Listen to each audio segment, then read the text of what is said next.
La vie, ce n'est pas d'attendre que les orages passent, c'est d'apprendre à danser sous la pluie. Mesdames et messieurs, bonjour à tous, bon réveil matinal et bienvenue sur Fona Souba, votre rendez-vous matinal d'information et de divertissement sur Esaïe Télévision. Très heureux de vous retrouver encore une fois ce mardi à suivre d'un instant à l'autre Boulou Info avec Elisabeth Iladia au sommet de ce matinal. Les fidèles musulmans de Parakou ont célébré l'Aïd al-Fitr dans la joie et la gratitude marquant la fin du mois du Ramadan. Les combats se poursuivent dans l'est de la RDC, République démocratique du Congo, entre les forces congolaises et les rebelles du M23. La diaspora malgache en France a célébré son nouvel an avec un festival dédié à Paris. Dans la Minute Sport de ce matin, en troisième division féminine française, Milad brille avec Auxerre lors de la 16e journée. Le Bénin renforce les compétences de ses entraîneurs en natation avec World Aquatics. Tour de France de cyclisme 2025, les équipes Tudor, Total Energy et Unox Inc. seront au départ sur invitation. Après Boulou Info et la Minute Sport, on va poursuivre avec l'astuce santé pour ce matin. Sylvie Dédéo nous donnera 10 conseils pour un détox de printemps. L'artiste du jour sera avec Elvic Umbetowo. L'artiste qui sera peint ce matin est un artiste chanteur, interprète et compositeur. Et son nom est Tobias. Et pour boucler avec Fona Souba de ce matin, je vous invite à suivre. Parlons-en avec nos différents intervenants. Boulou Info et la Minute Sport, c'est dans quelques instants.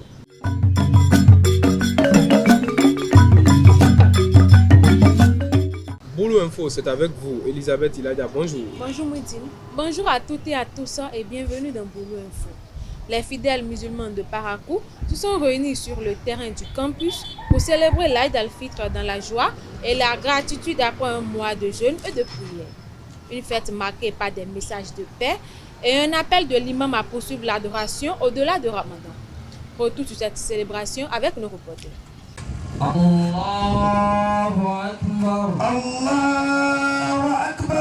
Ce dimanche matin, sur le terrain de l'université de Parakou, les fidèles musulmans se sont rassemblés pour célébrer l'Aïd al-Fitr, marquant ainsi la fin du mois béni de Ramadan. Après un mois de jeûne, de prière et de dévotion, ils expriment leur gratitude à Dieu pour avoir accompli ce devoir religieux en bonne santé. Nous sommes entièrement fiers et reconnaissants envers nos parents. Et comme on fait les aumônes aussi, les aumônes sont faits aussi. Donc on remercie beaucoup la grâce de Allah qui nous a bénéficié un accord d'avoir longue vie et atteindre en 2025. Ça se passe très bien. Nous sommes heureux d'être là ce jour. En plus la prière de ce matin qui s'est très bien passée. Présent sur les lieux, Tchadi Sifou, le conseiller municipal de Parakou, profite de l'occasion pour souhaiter les vœux de paix au pays. L'année, comme vous le savez très bien, on ne peut pas parler sans la paix. L'année dans laquelle on vient de rentrer, d'ailleurs la prière de l'imam, c'est ça, c'est la paix. Rien que la paix pour le Bénin. Tout ce que nous on apprend de gauche à droite, que ça ne vienne pas dans notre pays. Les dialyses, les quoi, tout ça là, non, ce n'est pas avec le Béninois. C'est tout ce que nous pouvons souhaiter. La paix pour tout le monde, la paix pour tout le monde. J'ai appris que les chrétiens aussi sont en carême et que leur carême soit exigé aussi. C'est tout ce que nous pouvons souhaiter. L'imam, lors de son intervention, a rappelé aux fidèles que la fin du mois de Ramadan ne signifie pas la fin de l'adoration. Dieu a dit dans le glorieux Coran, wa'budu rabbaka hatta ya'tiyakal yaqin. Adore ton Seigneur jusqu'à ce que te parvienne la certitude de la mort. Nous devons adorer Allah subhanahu wa ta'ala jour et nuit, en tout temps, en tout lieu et en toutes circonstances. Et comme cela prouve, si nous restons dans le droit chemin après le Ramadan, cela atteste qu'Allah subhanahu wa ta'ala il a accepté toutes les bonnes œuvres que nous avons accomplies dans le mois de Ramadan. Cette journée placée sous le signe de partage se poursuit dans les foyers où les familles et amis se retrouveront autour de repas festifs. Mais au-delà des réjouissances, l'essentiel demeure la prière pour un avenir meilleur et un pays de paix. L'imam Raouf Achirou de la mosquée centrale universitaire exhorte les fidèles à célébrer dans la joie tout en respectant les enseignements de l'islam. Il rappelle l'importance de reconnaître les limites et d'observer les interdictions du prophète. Il est avec le reporter. Il y en a parmi nous avec qui nous avons commencé ce jeûne. Aujourd'hui, ils sont sur la terre. Qu'Allah les pardonne, qu'Allah les fasse miséricorde. Il y en a également qui, à quelques jours de la fin, ils ont déjà rendu la mission dans l'au-delà. Et nous, aujourd'hui, voilà, Dieu nous a permis de voir ces jours-là. Voilà, c'est une grâce que nous devons rendre et proclamer cette grâce-là. Et proclamer la grâce d'Allah subhanahu wa ta'ala. Et montrer notre joie à travers tout ce que Allah nous a rendu licite. C'est la joie, comme l'a dit également le prophète sallallahu alayhi wa sallam. Il a dit le sa'im farhatan, que le jeûneur a deux joies. La première joie, c'est le jour de la fête. Il manifeste cette joie. Et la deuxième joie, c'est le jour où il va rencontrer son Seigneur, où il va lui donner la récompense de ce qu'il a fait comme bonne œuvre. Alors, à travers cette joie, nous devons la manifester dans la limite des lois d'Allah subhanahu wa ta'ala. Il a dit, aujourd'hui il n'y a pas de jeûne, on doit manger. C'est un jour de fête, c'est un jour de joie. Il a dit, Kulu, washrabu, wala tusrifu. Mangez, buvez, mais n'exagérez pas. Est-ce que vous voyez? Quand nous prenons déjà le mot exagérer sur tous les sens, nous ne devons pas exagérer. Même dans le manger, là, on ne doit pas exagérer.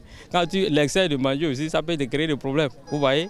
À plus forte raison, aller dans ce que Dieu a interdit à travers les alcools, les boissons alcooliques, à travers tout ce que Dieu n'aime pas.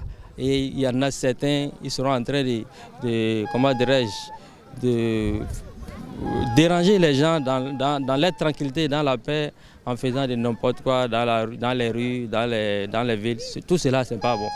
Nous devons manifester cette joie-là en suivant les ordres d'Allah subhanahu wa ta'ala et ce que le prophète nous a recommandé de faire. Nous ne devons pas aller au-delà, nous devons transgresser les limites d'Allah subhanahu wa ta'ala. Ne pas transgresser les limites, c'est une fête. En RDC, des affrontements ont éclaté le 30 mars 2025 autour de Wali Kal-Centre, opposant les combattants du M23 aux miliciens Wazalendo alliés des FARDC.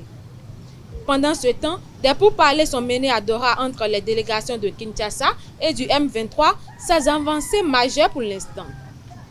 Un deuxième round de négociations est envisagé, mais le climat de méfiance persiste entre les parties. Et pour finir, les Malgaches de la diaspora ont fêté leur nouvel an le 29 mars 2025 lors d'un festival organisé à la recyclerie dans le 18e arrondissement de Paris. Pendant 3 jours, plus de 180 000 membres de la communauté ont pu assister à des conférences, expositions, projections et animations culturelles. Un événement éco-responsable qui s'inscrit désormais dans les traditions de la diaspora. C'est tout pour Boulou Info de ce matin. Merci de nous avoir suivis. Merci à vous, Elisabeth Iladia, pour Boulou Info, chers internautes. À présent, on passe à la Minute Sport avec Elvic Ngwetou.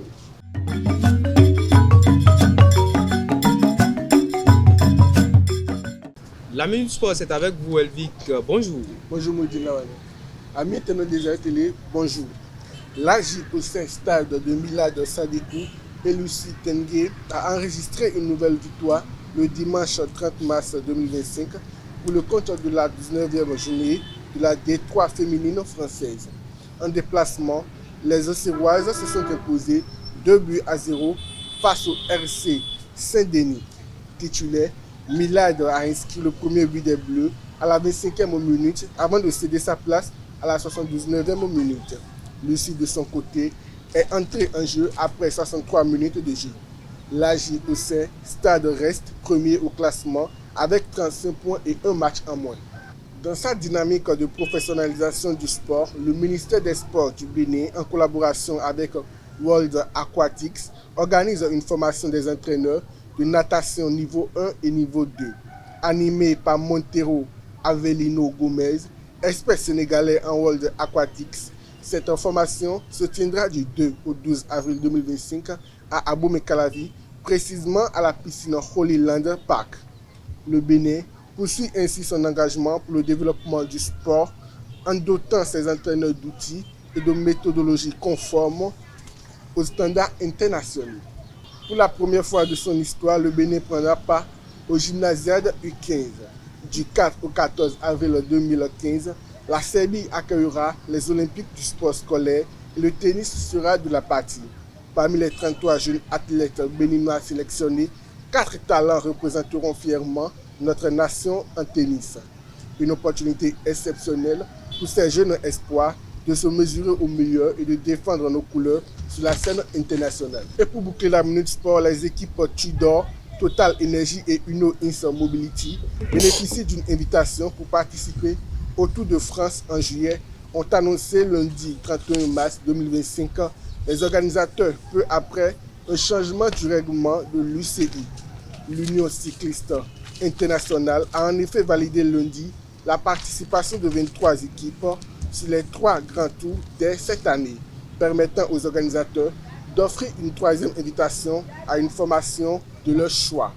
Sur les grands tours, les 18 équipes du World Tour de première division sont automatiquement qualifiées. 2 autres invitations vont aux 2 formations les mieux classées de Pro Team en 2e division et désormais 3 invitations seront à la discrétion des organisateurs. C'est tout pour la Minute Sport. Merci à vous, Elvic Umbetao, pour la Minute Sport de ce matin, chers internautes. À présent, place à l'astuce santé avec Sylvie Dédéo.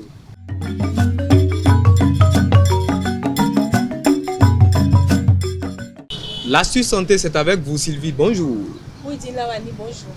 Amis internautes de Esaü Télévision, bonjour. Avec l'arrivée du printemps, notre organisme ressent souvent le besoin de se purifier après les essais de l'hiver. Fatigue, digestion difficile, teint terne, autant de signes qui indiquent qu'il est temps d'adopter une routine en détox pour retrouver vitalité et bien-être. Grâce à une alimentation équilibrée, une bonne hydratation et quelques habitudes saines, il est possible d'aider son corps à éliminer les toxines accumulées. Découvrez 10 conseils simples et efficaces pour réussir votre détox printanière et repartir du bon pied. Adoptez une alimentation équilibrée. Privilégiez les fruits et légumes de saison, les céréales complètes et les protéines maigres pour apporter à votre corps les nutriments essentiels et faciliter l'élimination des toxines. Hydratez-vous suffisamment. L'eau est indispensable pour drainer les déchets accumulés. Buvez au moins 1,5 litre d'eau par jour et optez pour des infusions aux plantes détoxifiantes comme le romarin. Limitez les substances nocives. Réduisez votre consommation d'alcool, de caféine et de tabac qui sollicitent excessivement le foie et ralentissent son travail d'élimination. Faites de l'exercice régulièrement. L'activité physique favorise la circulation sanguine et la transpiration, 2 éléments essentiels pour éliminer les toxines et booster votre métabolisme. Accordez-vous un sommeil réparateur. Un repos suffisant, 7 à 9 heures par nuit, permet à votre organisme de se régénérer et de bien fonctionner, notamment pour le processus de détoxification. Gérez votre stress. Le stress chronique produit des toxines internes et perturbe l'équilibre du corps. Pratiquez des techniques de relaxation comme la méditation, la respiration profonde. Consommez des aliments riches en antioxydants.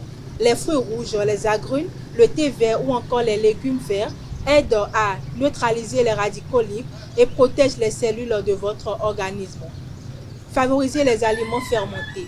Ils sont excellents pour la flore intestinale, favorisent une bonne digestion et renforcent le système immunitaire. Intégrez à votre alimentation du yaourt nature. Évitez les produits transformés. Les aliments industriels sont souvent riches en additifs, en sucre et en graisses saturées qui encrasent l'organisme. Privilégiez les aliments frais et faits maison. Écoutez votre corps. Apprenez à reconnaître les signaux qu'il vous envoie. Fatigue, ballonnement, maux de tête peuvent indiquer une surcharge toxique. Ajustez votre mode de vie en conséquence pour retrouver votre équilibre. Avec ces conseils, vous pouvez aider votre organisme à se purifier naturellement et à retrouver toute son énergie pour le printemps. C'est tout pour l'astuce santé de ce matin. Merci à vous, Sylvie Dédéo, pour l'astuce santé des chers internautes. Elvic Umbetao, une fois encore pour l'artiste du jour.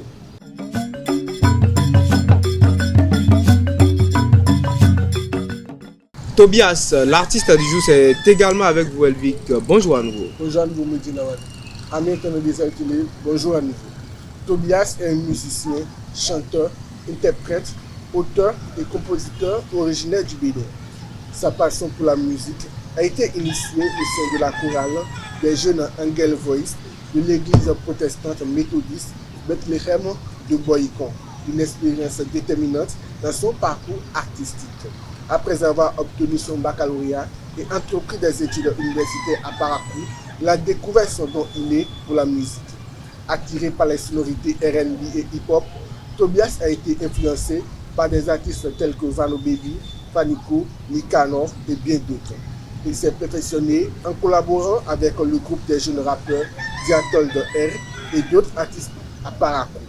Impressionné par la qualité de sa voix, l'artiste Lorenois l'a mise en contact avec le producteur du prestigieux label Lek Leon Music, marquant le début d'une collaboration fructueuse.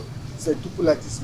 Merci à vous une fois encore, Elvic Umbetao, pour l'artiste du jour. À présent, chers internautes, on passe au parlons-en avec Sylvie Dedéou et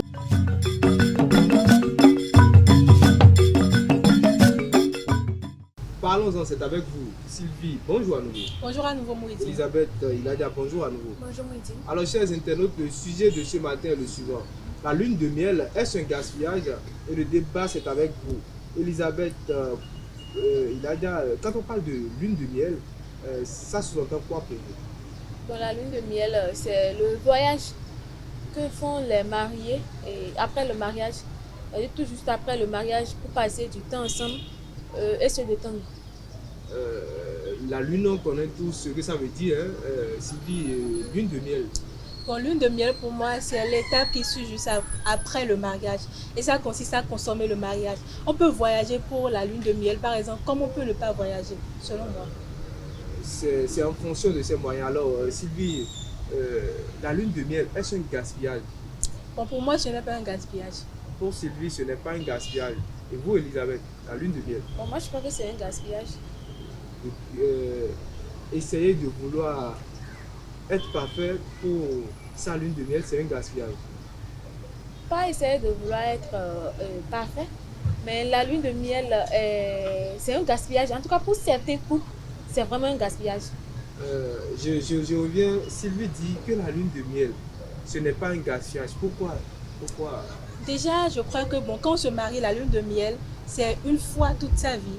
Et je crois que se faire plaisir une seule fois, pendant tout le temps qu'on restera ensemble dans le couple, ce n'est pas vraiment un gaspillage. Juste se faire plaisir pour une seule fois. Parce que la lune de miel, ce n'est pas 2 fois. On peut célébrer des anniversaires de mariage, mais la lune de miel, c'est une seule fois. Quand on célèbre les anniversaires de mariage, les mules, comment on peut les appeler?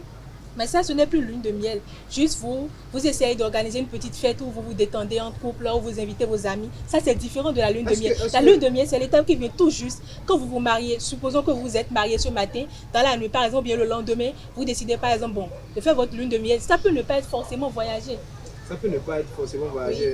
Oui. Elisabeth, elle a parlé des anniversaires de mariage. Je peux décider chaque soir disons, je fais 1 an de mariage, 2 ans de mariage, 3 ans de mariage. Chaque soir, je sais pas, chaque nuit de mes anniversaires de mariage, je peux décider que ce soit une lune de miel. Bon, ça dépend de vous en fait. Sinon, et par rapport aux anniversaires de mariage, je crois que c'est comme truc là, les anniversaires de naissance en fait, ça nous rappelle quelque chose. Donc on doit célébrer ou pas. Alors, vous dites ce matin que la lune de miel, c'est un gaspillage. Sans raison. Bon, c'est pas sans raison. En réalité, et pour certains couples, c'est vraiment du gaspillage. Parce qu'en réalité, si je ne sais pas trop, si les 2 partenaires, et puis notre génération maintenant, je ne sais pas ce qu'ils veulent encore, et aller découvrir dans un truc là, et à la lune de miel, qui n'a pas encore vu ici. Parce qu'en réalité, c'est comme si, c'est-à-dire que même à quelques mois de relation, ils savent déjà tout. C'est-à-dire qu'ils voyagent déjà ensemble. Et puis, tout ce qui vient après la lune de miel, ou qui vient pendant du moins la lune de miel, ils ont déjà vécu ça en fait. Et puis, si le couple sait qu'il n'est pas financièrement stable, c'est-à-dire que si ce n'est pas vraiment ça financièrement, au lieu de vouloir partir, il vaut mieux aller vous chercher. Et puis, travailler dur, au lieu de vouloir prendre encore 2 ou 3 semaines. Vous êtes mariée, Elisabeth. Bon. Vous êtes, avant de revenir à vous, vous êtes mariée, si vous voulez? Non. Vous n'êtes pas mariée. Vous êtes mariée, vous? Mais non. J'ai une question de curiosité. J'ai l'impression que je parle ces personnes-là qui ont vécu la lune de miel. Non. Sinon, je suis un peu bleu dedans. La lune de miel, qu'est-ce qu'on fait à la lune de miel? C'est pour comprendre. On vient de vous dire qu'elle n'est pas mariée, Moudou. Oui, mais la façon dont vous dites, par exemple, Elisabeth, vous dites que vous ne savez pas ce que la jeunesse veut aller découvrir lors de cette... ce que moi je dis par là, c'est que quand tu vois un couple aujourd'hui, par exemple, un jeune couple, je ne sais pas trop, ils ne sont pas encore mariés, mais vont à la plage ensemble, au restaurant ensemble, ou peut-être que l'homme a envie d'aller découvrir une ville, par exemple. Il dit à sa partenaire de l'accompagner. C'est-à-dire qu'ils voyagent déjà ensemble. Ils font presque déjà tout ensemble, quoi. Donc, je ne sais pas trop. Et si vous voyez que la lune de miel va vous coûter tellement cher, il vaut mieux rester ici. Mais vous avez déjà tout fait avant même de vous marier, en fait. Elisabeth, d'une part, elle a raison. Le fait de vouloir dépenser énormément dans une seule nuit.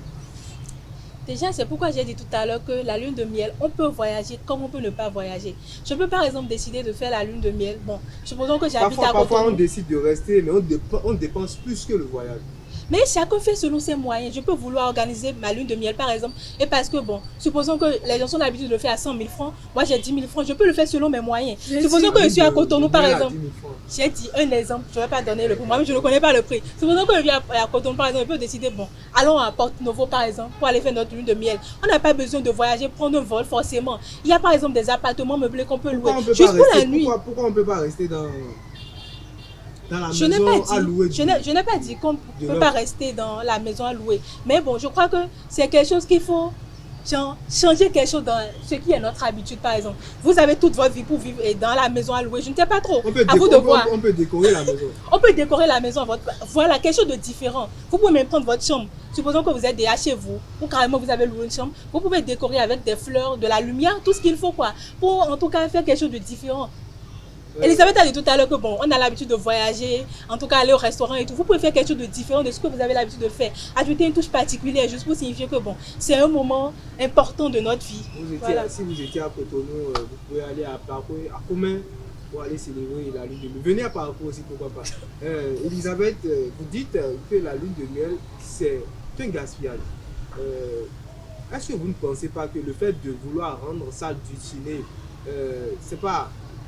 vouloir éblouir ça du ciné, vouloir rendre les choses plus meilleures, c'est ça qui rend, puisque la femme, on dit, c'est quelqu'un qui garde, c'est une créature qui garde, qui garde des souvenirs. Voilà, elle garde des souvenirs. Maintenant, la lune de miel doit être à l'égard de l'amour que vous portez à cette personne. Bon, moi, je crois que d'abord, dans un couple, la base, c'est d'abord la communication, en fait. Donc, si par exemple, si l'homme n'a pas vraiment les moyens... Pourquoi se marier d'abord? Non, en réalité, s'il n'a pas vraiment les moyens, peut-être qu'il s'est marié, parce qu'en réalité, il n'a pas envie de perdre cette personne. Ça ne veut pas forcément vouloir dire qu'il doit forcément organiser, je ne sais pas trop, et offrir une lune de miel gigantesque à son épouse, et pour après rembourser les dettes. Je crois que c'est un peu stupide en fait. Si par exemple on n'a pas les moyens et que bon, au lieu de nous entendre, c'est-à-dire que bon, on peut voyager une autre fois quand on sera un peu plus stable. Pas forcément maintenant. C'est-à-dire qu'on s'entend sur ça. Et puis au lieu de ça, l'homme va peut-être prêter de l'argent et pour après avoir des dettes. Je crois que même ça, c'est d'abord le début d'un mariage qui ne va pas durer. Vous savez que le fait, comme elle l'a dit, désolé, c'est pas il, la communication c'est la base de tout. Dans le foyer, voilà, même avant d'aller au mariage, on décide ensemble qu'est-ce que vous voulez en tant que copain, petit copain ou voilà, mari en devenir, qu'est-ce que vous voulez Sylvie, qu'est-ce que vous voulez Elisabeth pour votre lune de miel. Déjà, c'est sur ça l'homme se base parfois pour essayer de faire la surprise. Si je vous demande maintenant, Sylvie, je ne sais pas, qu'est-ce que vous voulez? Bon, déjà là, vous n'êtes pas encore marié, mais avez-vous une idée de ce que vous voulez pour votre lune de miel? Sincèrement, je n'y ai pas encore pensé. Si par exemple, vous dites que ça dépend, c'est-à-dire que c'est sur ce que la femme a dit que l'homme doit se baser. Si par exemple, la femme dit qu'elle a envie d'aller à Dubaï, alors qu'en réalité, les moyens de l'homme ne peuvent même pas aller au Togo, par exemple. Il y a Dubaï au Bénin. Grand pourquoi est Dubaï? Oh. Bon, moi, j'aimerais souligner quelque chose. Je crois qu'on ne se marie pas quand on n'a pas les moyens. Genre, je le dis en griffe. Parce que supposons que quelqu'un veut se marier, par exemple, c'est que si vous vous mariez, vous aurez des enfants, vous allez prendre soin des enfants et tout. Maintenant, si tu n'as pas les moyens, pourquoi te marier? Pourquoi ne pas attendre d'abord? Je crois que c'est ceux qui se marient quand ils n'ont pas les moyens, ou bien ceux qui peuvent le faire. Supposons que, bon, on était en concubinage, on a déjà plusieurs enfants ensemble. Maintenant, on décide d'officialiser les choses. Dans ce cas, c'est différent. Mais deux jeunes... Je vous arrête à ce point. Quand la lune de miel est ratée, est-ce que le mariage aussi est raté? Non, je ne crois pas. Je ne crois pas du tout. En fait, la même question, si j'adresse à vous, Elisabeth. Quand la lune de miel est ratée, est-ce que le mariage est raté? Il peut même pas, peut-être que après le mariage, il n'y a même pas de lune de miel. Pourtant, le mariage va vraiment durer. Donc, en réalité, ce n'est pas vraiment important, quoi. Ce que je suis en train de dire, c'est comme... la lune de miel n'est pas vraiment importante. Comme ce que je pense que la raison essentielle de la lune de miel, c'est consommer le mariage. Vous pouvez consommer le mariage à n'importe quel endroit. C'est pourquoi j'ai bien dit ça. Peut-être consommer le mariage, ça veut dire... Oui, consommer le mariage, c'est...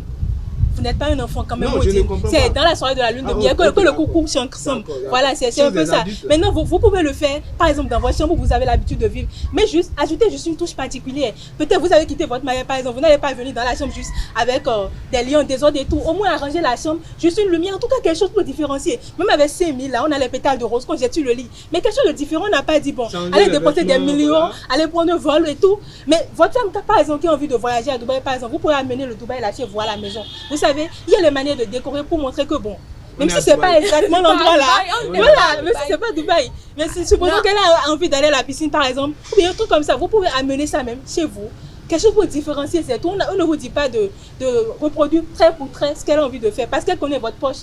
Elisabeth a parlé de communication par exemple, si la femme sait que vous n'avez pas les moyens, alors pourquoi exiger forcément ça? Vous déplacez le ciel dans votre chambre, vous déplacez la lune dans votre chambre. Elisabeth, on est presque à la fin, un mot pour finir. Bon, moi, je dirais qu'avant de vraiment penser à la lune de miel, il faut d'abord qu'on se pose la question de savoir s'il n'y a pas des dépenses plus importantes. C'est-à-dire qu'il n'y a pas des affaires plus importantes à gérer au lieu de dépenser sur je ne sais quoi. Un moment très court. Voilà, puisque c'est un moment qui va passer, qui passe très vite. Après 19h, il est 5h du matin, et Sylvie Dédéou. Bon, j'ai même oublié de poser une question, très vite. En combien de temps peut passer une lune de miel? Une lune de miel, au moins 2 semaines. 2 semaines pour une lune de miel. Au C'est moins. de l'argent. Non, je crois pour des personnes qui ont voyagé par exemple, supposons qu'ils sont dans une entreprise où ils travaillent, on ne va pas leur donner assez de temps. Ils font selon le temps qu'ils ont à leur disposition, c'est tout. Ben, on se mobilise dans une chambre. Alors, Sylvie, un mot pour finir. En tout cas, moi je dirais que la lune de miel est importante et faites-le selon vos moyens. Chaque personne peut s'offrir une lune de miel. En tout cas, peut s'offrir ce qu'il rêve vraiment d'avoir avec le peu de moyens qu'il a. Il suffit juste de s'organiser.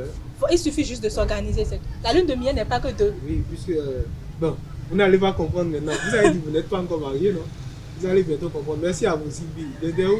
Merci, Elisabeth. Il a dit à chers internautes, voilà. Nous sommes à la fin de Parlons-en et de Faune Assoba de ce matin. Aujourd'hui, c'est mardi. Merci d'être resté avec nous jusqu'au bout. Bonne journée à tous.